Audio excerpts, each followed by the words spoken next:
Excellence Martin Fayoulou, candidat numéro 4, soldat du peuple. Martin Fayoulou, notre président. L'espoir du peuple. Biso, Tolanda seye, to vote seye. Martin Fayoulou, président.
Journalistes, on a opposition, nous sommes des résistants.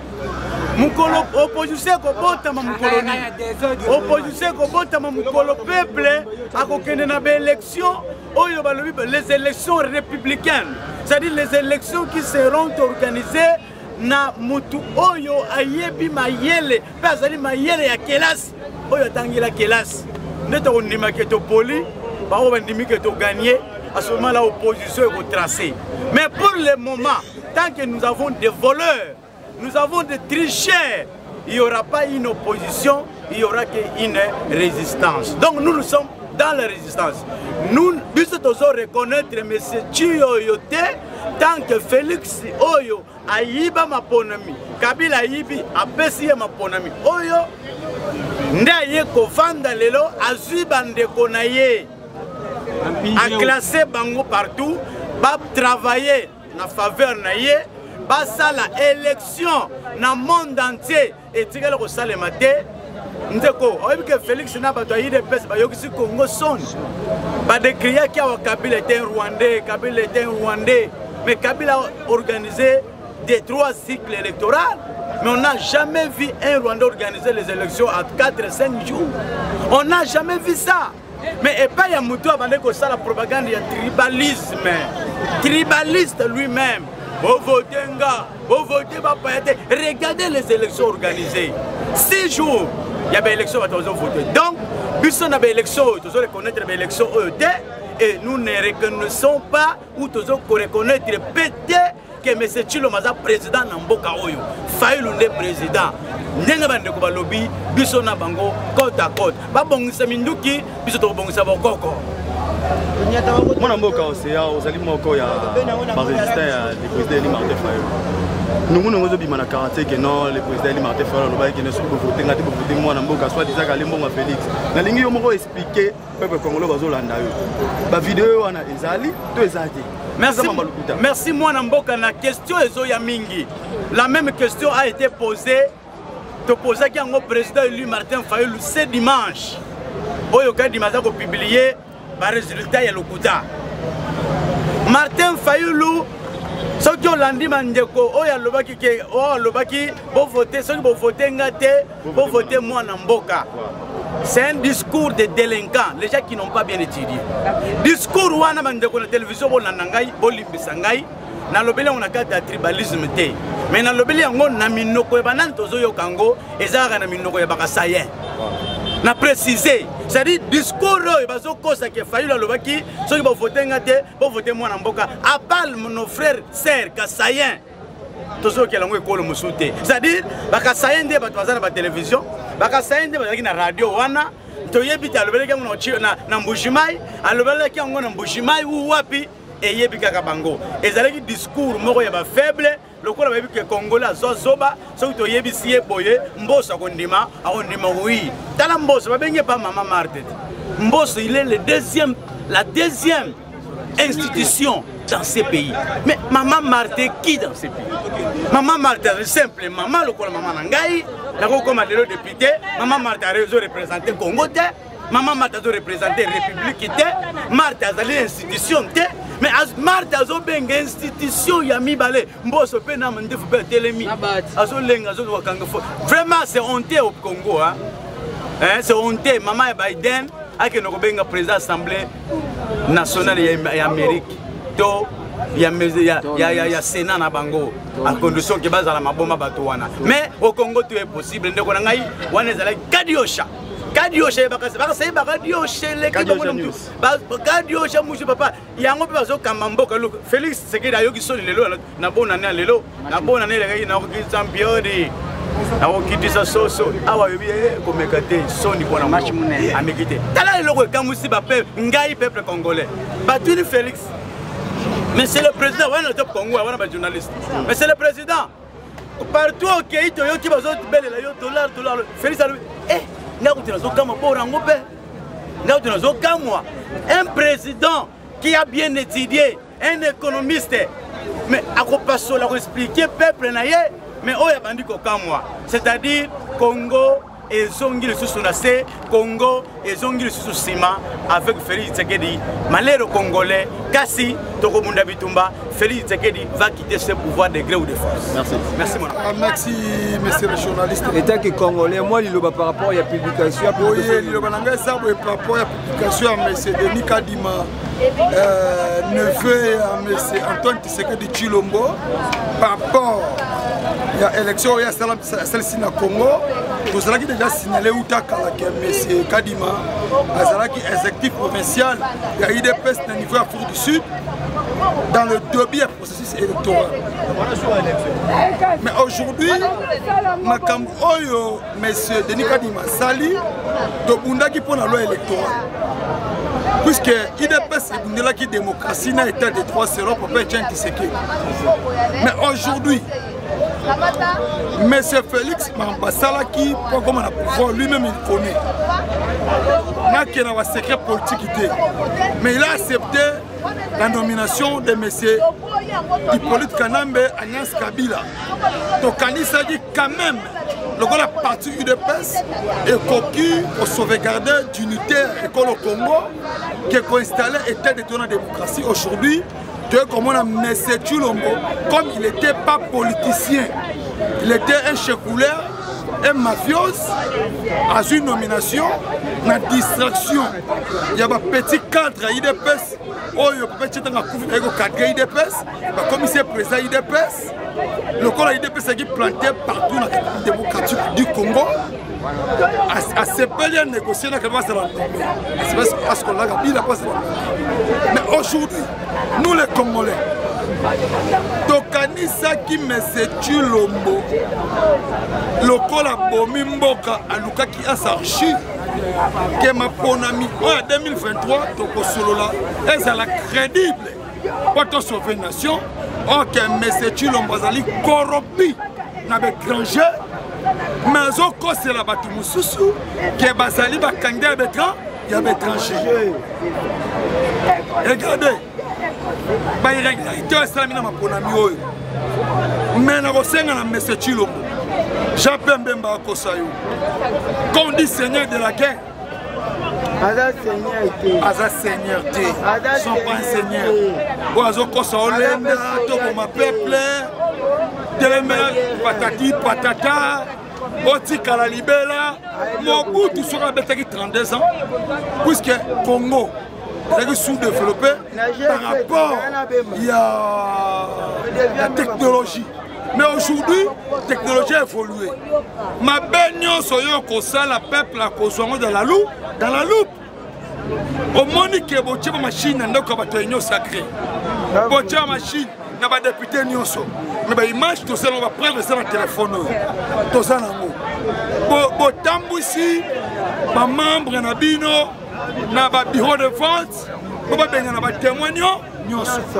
Lorsque moi je suis Mulopwe, ici, ne si kawe bo ngai pona me la Congo, na koloba mingi te.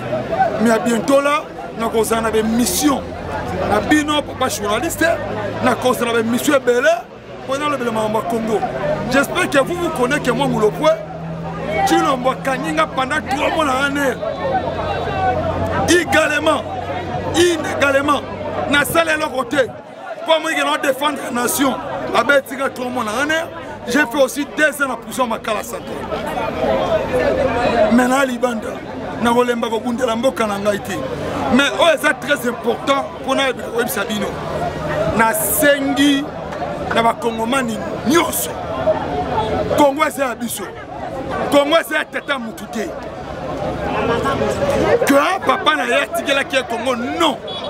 Tu vas dire la Congo na un groupe d'individus va s'enrichir na Congo des millions de Congolais va faire la passe. Nous n'acceptons pas ça. Moi Mulopwe passion na moi na année peine en prison dans le lobby et salé le côté. Naza toujours dans là pour défendre le Congo. Yamona sengi ba Congolais nyonso. Bon à la mobiliser. Nga Mulopwe na ba Congolais nyonso. Et longo na le président Eli Martin Fayulu Madidi. J'espère pour na conclure parole langai. Na élection et salami à ma couille. Ce que par la vérité, nous avons gagné, c'est le président Eli Martin Fayulu. Mais quand il m'a alloué un milieu président Martin Fayulu,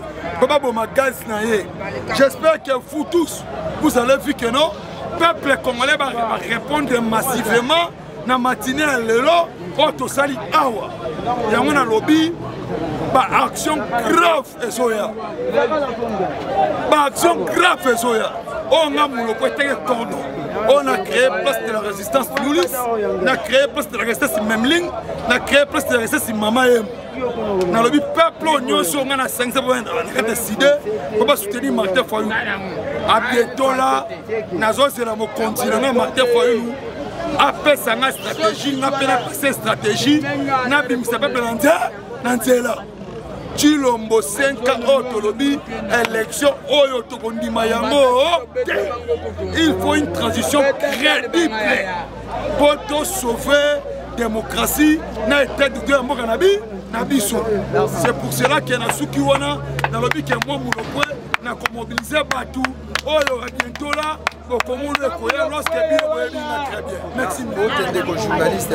Peut-être que Congolais Lilo Banayo. Peut-être que Congolais. Votre camarade vous libéré par le président Eli Martin. Tosengi na monsieur Kadima na monsieur Tshisekedi. L'élection bango ba organiser ezali carton ezali KO. Bango ba koki ko zo peuple congolais mongamba na bango te. C'est-à-dire peuple congolais a koti mbongo na kesi ya l'état. Tshisekedi azwi mbongo wana apesi Kadima zui apesi biso ba carte électeur papier.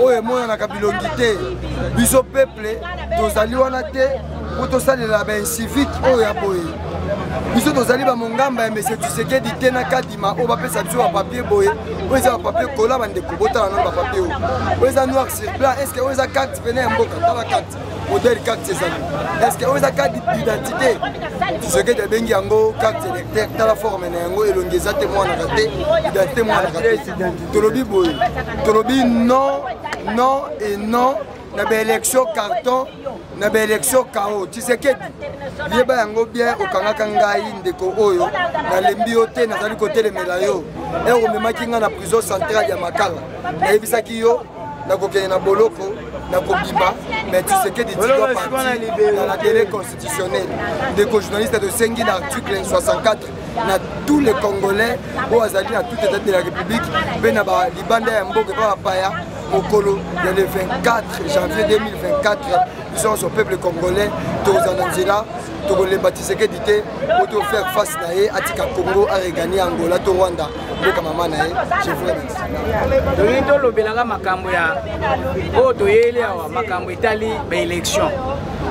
Vraiment, ils ont ça la biso passi, Kotala qui est Kadima, Aza Congolais. Chilombo Aza Congolais, Balingi Mboko. Tshilombo soki alingaki Congo akoki koorganiser baélection oyo azokritike Kabila en tant que Rwandais po banationalité ya biso bacongolais bato bakoma kopesa biso bato ya IDPS bango nde bazalaka bavrai congolais biso bamosusu tozalaka bapaya soki oye na ngambu na bango oza congolais soki olungwe na ngambu na bango okomi mopaya donc oyo biso tomonaka na régime ya Tshilombo ya solo tomoni penza ke mabele elobaka mabele eyokaka Tshilombo lokola amelaka mbondo na ponga biawa ke tomeli mbondo akotrahir aza na malédiction yango tomoni lelo ke mbondo oyo Tshilombo amelaki esakanga ye donc nyonso bazosala tala po tricher fo ozala mpe na mayele mais omoni ke kotricher ya baluba ya bakasaye ya buzoba oyo Kadima asali donc ya buzoba oyo ezolakisa mpenza ke meme Kadima aza na niveau te même Tshilombo niveau eza te mpo modele oyo basiki organizele baélection ya busoto papa le 18 le 19 mardi nalala na antenne ya Seni na Njili mpona kozwa bamakaro na biso ya lamuka ya batémoin bamakaro bateka na bato union sacré $2 makaro moko biso tozwa bamakaro te bamakaro bateka oyo biloko esalama nanu te na mboka oyo tomoni oyo tovivre na mboka tomoni donc tolobi ke Tshilombo en tout cas tobare route okoti kosala te ezala kuru wana tokokende te mpo ezaka ya mbashi munene donc eloko moko tokoyela kuna eza te nazo s'adresse na peuple congolais bozala na inquiétude te oyo tosali élection nanu te élection na Congo nanu eye te biso toza barésistance nasimi mabele oyo mpona kopuna bapaster nyonso ya miyibi ya lokuta oyo balanaki Tshilombo na mbongo babible oyo bino bosimbaka soki solo ezali liloba ya Nzambe ntongo ya 2024 esila bino na mokili Tshilombo osala eloko te okobangisa biso te ozokende ngonga ekokoka oyo okopakata mbango yo na groupe na yo biso tokolemba te président Eli Martin Fayulu komona mpasi te Nzambe azali na yo yo oza moponami yo nde okosauve Congo mpe Afrique mobimba biso toza na nsima na yo bakoko baza na nsima na yo mabele ekoloba mabele ekoganga na merci mwana mboka ti totelemi na toza na siège ya eside oyo ekamama na mwana mboka le président Eli Martin Fayulu Madidi oyo eza siège national ti objectif toyelaki awa mpona buzoba na kao électoral oyo militant ya IDPS oyo azalaka président ya Ligue des Jeunes IDPS Afrique du Sud Kadima babengi expert na matière électorale nzoka te biso toyebi kazalaka observateur asali 5 ans d'observation électorale mais lokola batie wana eloko ya liboso le président Eli Martin Fayulu akomi kodirige ye lokola mwana na ye ayebisi ye ya liboso boye mpo tokende tolongola mboka na biso na kao ya liboso fichier électoral il faut ezala visible ya mibale à part fichier électoral il faut oyebisa biso toza na combien de bureaux de vote toza na combien de machines toza na combien de bulletins de vote oyo okaboli na bato etikali combien esika lima yebi yango te par preuve boyokaki yango na Top Congo batuni ye minitio tozokende na combien de scrutins alobi yango ayebi yango te eza élection moko chaotique c'est pourquoi biso tolobi élection oyo tonila yango massivement eza élection te tozobunda na bango tokosala église te mpo tolelela Kadima mpo tolelela Tshilombo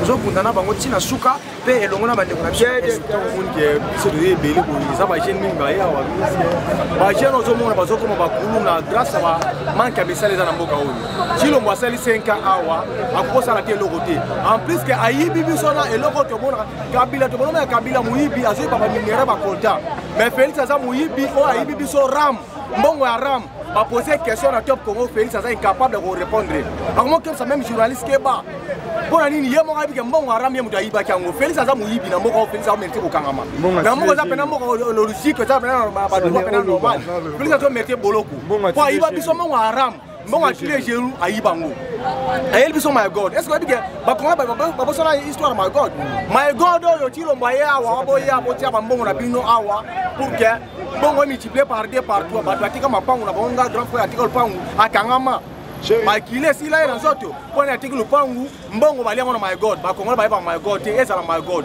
ezala ra mbongo wana Chilombo ayebi kote kenda biso tokolinga mutu azoyiba biso kabila bazoyiba baminero biso tomona yango te toyebi couleur nango te mais Chilombo azoyiba biso eloko oyo ozomona yango alive botie unité na telefone ite ebungi botie mbongo na banke botie Chilombo ayibi yango akesoma moto lokwa mona muke moto tembo nango ase mutu to kozala na ye mutu ba sentiment azolinga basi wa bana mike Chilombo élection asali banda Congo banda to botama na Congo élection salama oyo ata bana biso oyo baye basaka na kana manzanza batiko sala élection imaginez non carte ya 2006 carte ya 2006 ya 2018 mais ya 2006 eleki carte ya 2023 eza na sase kadima asali kaka po alaxa ke no ya zawana mais biso toyebi ke kadima za membre pe cadre ya IDPS militant IDPS biso toyebi ke kadima aza militant IDPS na biso nyonso toyebi mais bato ya kimbangu babosana te eloko oyo kanga data lelo mais c'est journaliste yeba bato ya kimbangu parmi bato babomi mboka oyo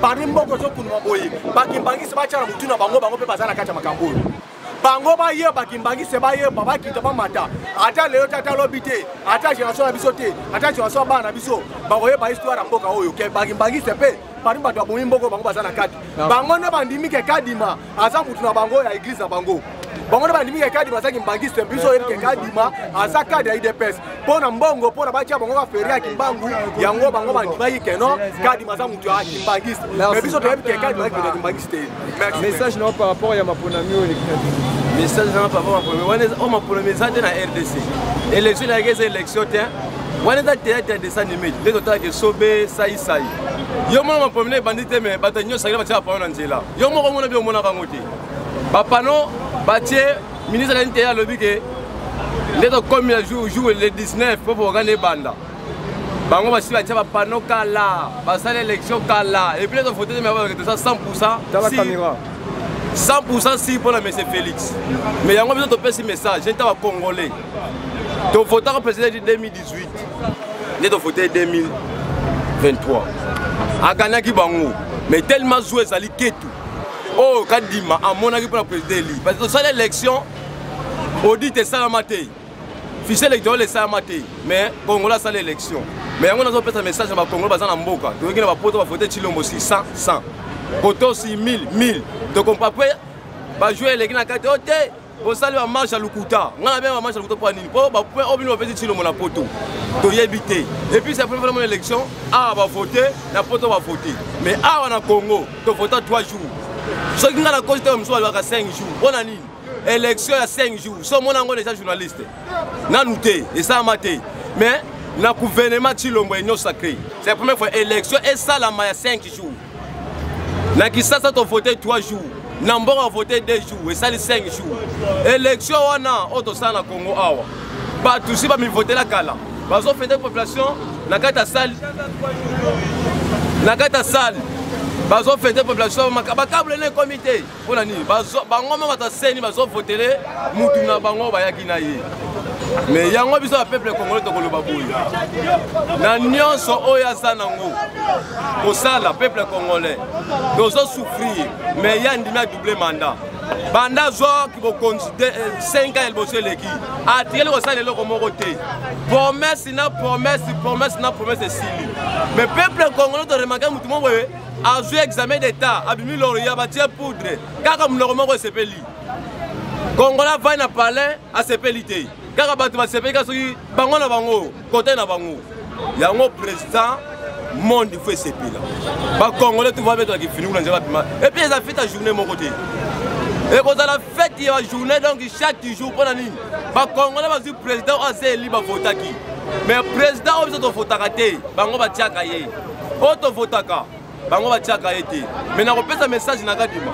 On nyonso ça ba Congolais. Tozana yo tina suka to kotika te. Combat oyo tozo ko batina suka pour la président li. Na silisi wana. Votons tous Martin Fayoulou, candidat numéro 4, soldat du peuple. Martin Fayoulou, notre président. L'espoir du peuple. Biso.